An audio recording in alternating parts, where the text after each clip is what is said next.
repay those countries who lost their money to France. So it's an extraordinarily important role he played. He also led the business integrity program of Transparency International Secretariat itself, which has now become one of the permanent programs of Transparency International. So without much further ado, I think at this stage I'll hand over to 𝗏𝗏𝗏𝗏𝗏𝗏𝗏𝗏𝗏 to make some opening remarks about his visit. This is his first visit to Bangladesh. Many of you remember that his predecessors visited Bangladesh a number of times, but after being elected, he is not only to Bangladesh, this is his first visit to South Asia. So we are very excited to have him here, and we are very happy to host him here. And he will now share with you his preliminary impressions about what he has seen so far as a guest of Transparency International Bangladesh, and some ideas about what's happening in Bangladesh, because his visit coincides with a very historically important moment for Bangladesh, because we are transforming ourselves from an authoritarian regime which was defeated by the student movement in July movement of 2024, and we are now transiting towards democracy, democratic accountability at the core, and towards state reform and new system of governance, at the core of which is our mission of anti-corruption and good governance. With that, I request François to make his opening remarks. After his remarks, you will have the opportunity to ask him questions and make comments. Thank you. Well, thank you very much, 𝗏𝗏𝗏𝗏𝗏𝗏𝗏. Well, thank you very much, all of you, for being here, and thank you very much for your work, because without journalists, there is no democracy, and without democracy, there is no possible fight against abuse of power. So it is very important that we can meet today, that we can be together this morning. I'm extremely happy and honored to be here with my friends of Transparency International Bangladesh, with Dr. 𝗏𝗏𝗏𝗏𝗏, Professor Dr. 𝗏𝗏𝗏𝗏𝗏, with 𝗏𝗏𝗏𝗏𝗏 and all their colleagues. And I've been extremely impressed by how vibrant our chapter here is. TI Bangladesh is by far the biggest national chapter of our global movement worldwide. We are present in more than 100 countries. It is the biggest chapter. I've been impressed by the enthusiastic and engaged and young staff of Transparency International Bangladesh. Also, I've had the privilege to meet with all the presidents of the committees of concerned citizens, who had made me the great honor to come from all over the country to discuss with me. Also the elected leaders of the youth committees that you have throughout the country. And I think it says a lot about how vibrant the civil society in Bangladesh is. But that I already knew, because I have been following last year with great interest and passion the heroic movement, the heroic social movement, from the young people, the women, the working class people, all citizens, against an authoritarian and massively corrupt regime that was overthrown in times when we hear and also say that authoritarianism is on the rise in many countries worldwide. And in Bangladesh, it has been just the contrary. Therefore, our global movement, the global civil society that we form in our 100 countries to fight against this global change of corruption, this global civil society is admiring what's happening in Bangladesh and is looking at what's happening in Bangladesh. And we know that stakes are high, but we can only commend all the efforts that have been undertaken with the Reforms Commission, the Consensus Commission, all the reforms. Many of them have been recommended by Transparency International Bangladesh in the very months of the fall of the authoritarian regime in August last year. And then there were other reports that were published that I'm sure you are aware of, 100 days after the fall of this regime, and still last month with a very important and precise and clear stock-taking report, and with one major idea, which is that all these reforms have to be sustained. There has to be a sustainable effort that dives deep into the necessary reform of the state, of how power is being exercised in Bangladesh at every level. And I'm very confident with what I see of civil society in Bangladesh, that under the indispensable civil society monitoring, these efforts will succeed, and I welcome all questions that you may have for me. Thank you very much. So if you have any questions.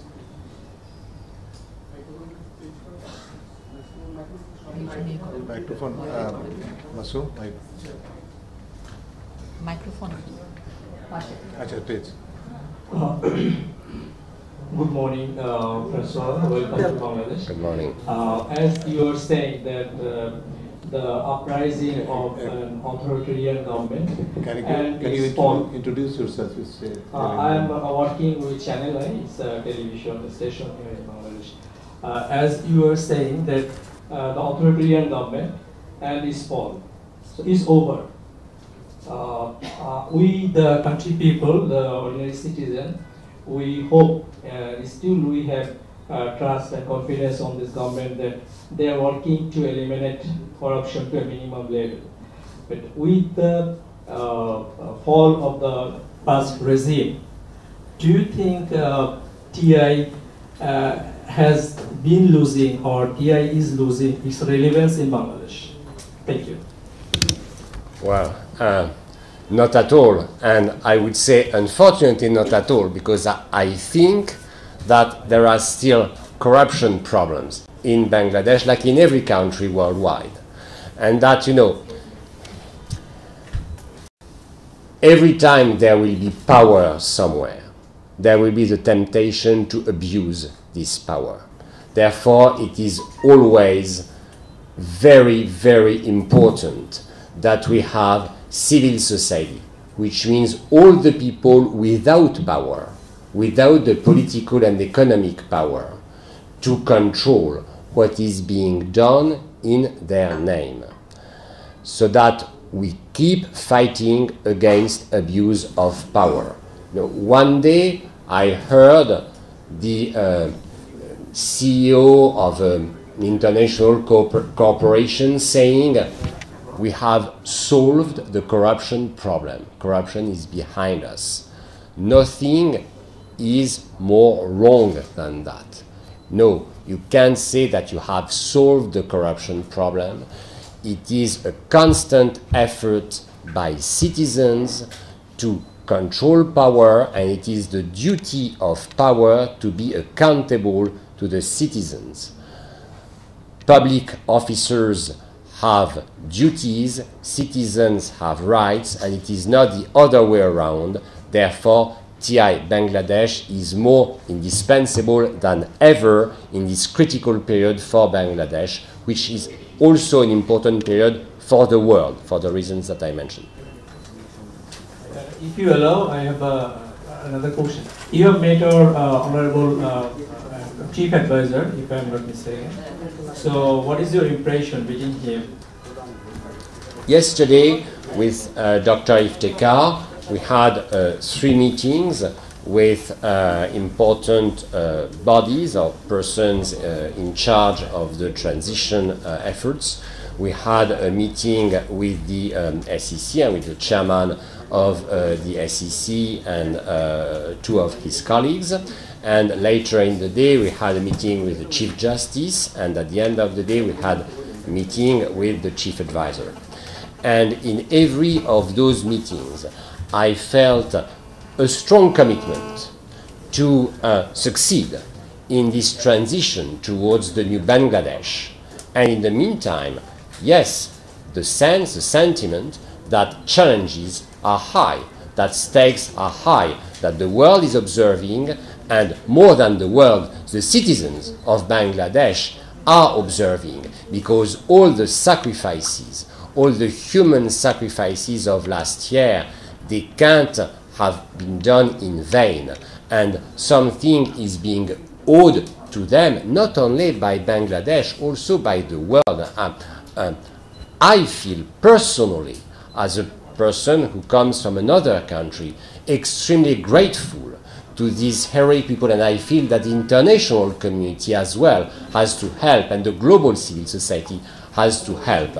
So, yes, changes are high, and I feel that our interlocutors are aware of those changes, and I feel that they are genuinely willing to address those changes.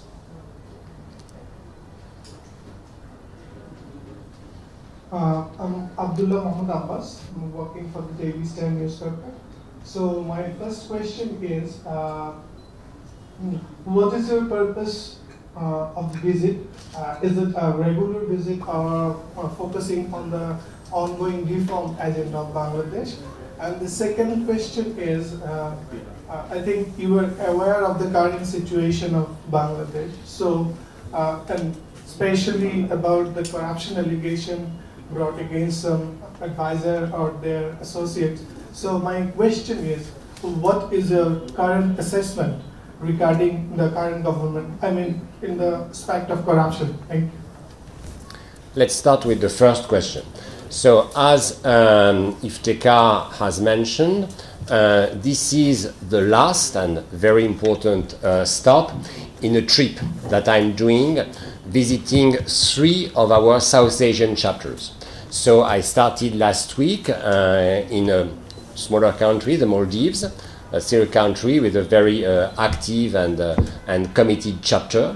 And then I was in Sri Lanka, a country which underwent a revolution, not with as many victims as in Bangladesh, but that was 3 years ago, with a terrible economic crisis that hit Sri Lanka, and that was very clearly caused by corruption and stolen money and invested abroad. And now they also have to rebuild something and their state on the basis of integrity. And that's the last stop of my visit, and I'm very frequently visiting, and it's not only a visit, it means really bringing to our national chapters the full support and solidarity of the global level of our movement and all our chapters worldwide. Now, coming to your other question, I will not comment on specific aspects of corruption allegations in Bangladesh. I'm never doing that in the countries that I'm visiting, because we are a coalition of autonomous chapters, so it's up to TI Bangladesh to comment on or not comment on allegations or cases or investigations that are ongoing. What I am simply saying as a general principle is that in every country worldwide, we need to have investigations. We need to have corruption cases that are prosecuted. And we need to have a judiciary system that is able not only to have people arrested, but also to bring these prosecutions and these cases to conclusion, acquittal or sentencing, but it needs to be brought to conclusion by a judiciary system independent from the executive branch, with sufficient staff and resources, and with integrity at every level of the judiciary system. Hi, this is 𝗲𝗵𝗃𝗃𝗃𝗃. I'm from the Business Standard newspaper. My question is, we know that the Prime Minister 𝗖𝗵𝗃𝗁 and her associates and their family members spent a huge amount of money from Bangladesh to abroad. You know, and British government also found her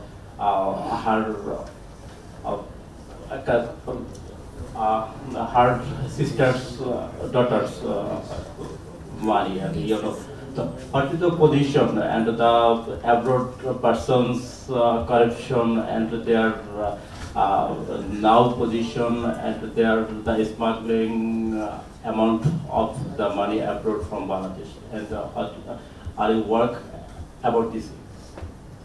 Well, under the authoritarian... He has a similar, you have a similar question? Yes, please. Please.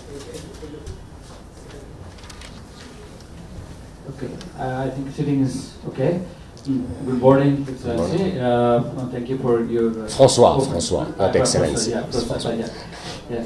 So the question actually what I want to add with him, that is a huge number of money that was laundered in the past government, authoritarian government, and that was done with the auspices of the former Prime Minister and her family members. So what can TI do in this regard to bring back that money, because the government of Bangladesh is trying to bring that money to Bangladesh right now. Thank you.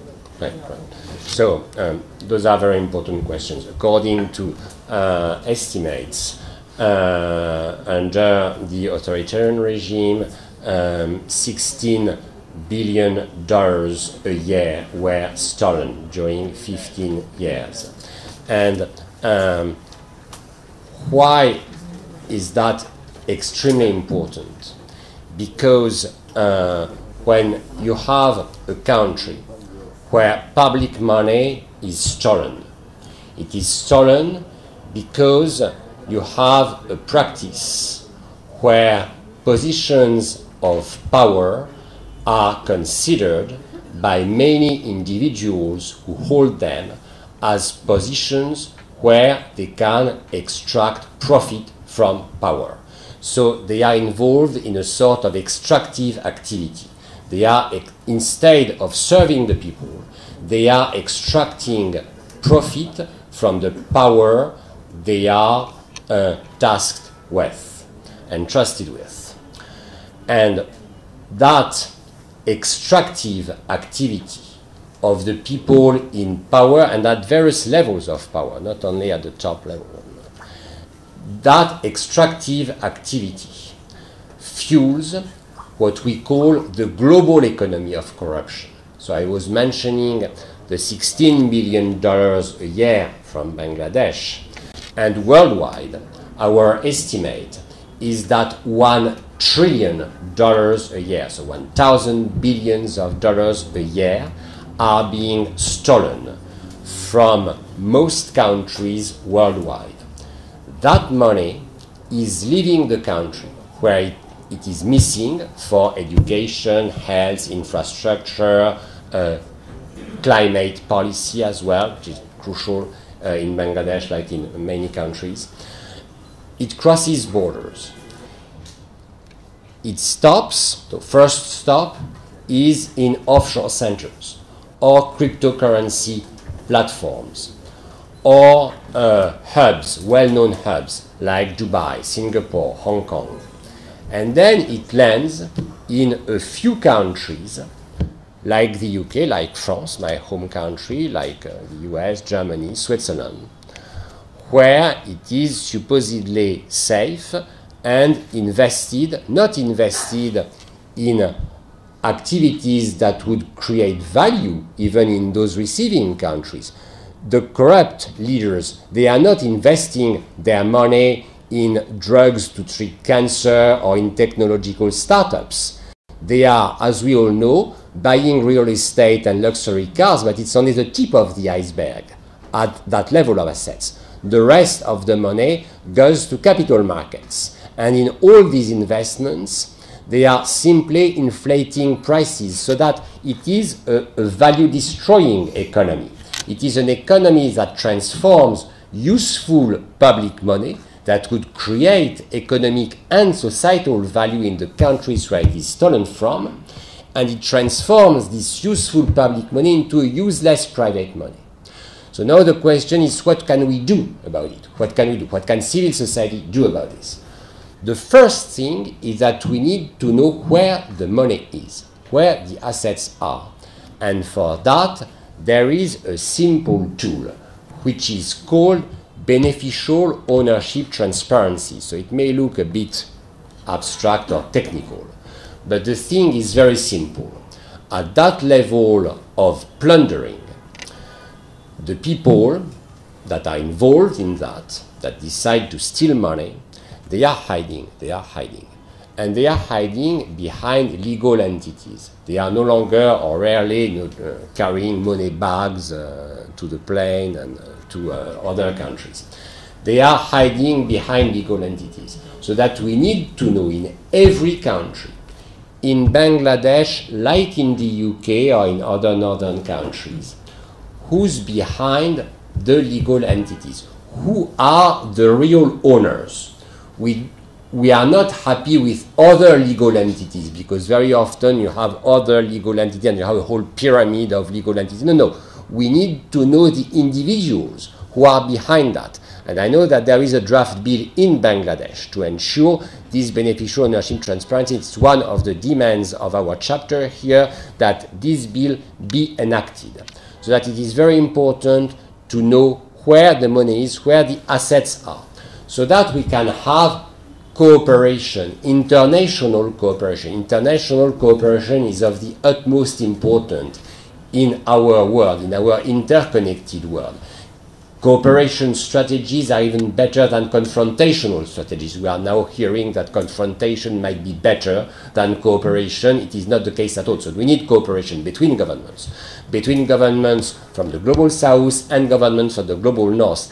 And this cooperation will only happen if we have a strong civil society pressure, civil society knowing where the assets are, and civil society organizations partnering to be part of the legal proceedings to seize the assets, as was done recently in London, because real estate of £185 million of value were seized by the British authorities after a joint call by TI Bangladesh, TI UK, and Spotlight on Corruption, that the civil society played its role, and the British authorities as well.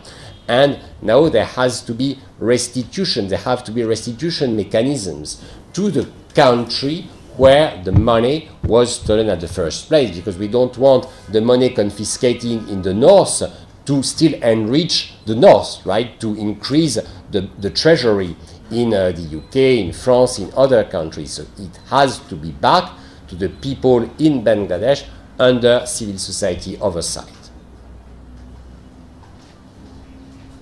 This is Shana Shamir. I'm working with a television news channel, 𝗥𝗶𝗴𝗵𝘁𝗀. As a media worker, I have two questions. One thing is the media is being attacked by mobs after reporting current government corruption, and also sometimes even journalists are being killed, like the 𝗥𝗶𝗴𝗵𝘁𝗀𝗃 incident. And also the Reporters Without Borders reported that Bangladesh is one of the highest risky country for the journalist. And one of our organization reported that the last 6 months, 196 journalists harassed by different parties, like police, like government officials, like political governments and others. So what do you think if journalists are free, fair, or journalists are reporting without any fear? Thank you. Well, your question is obviously extremely... Please. Human support society. I can't hear you easily. Switch it on, please. Switch it on.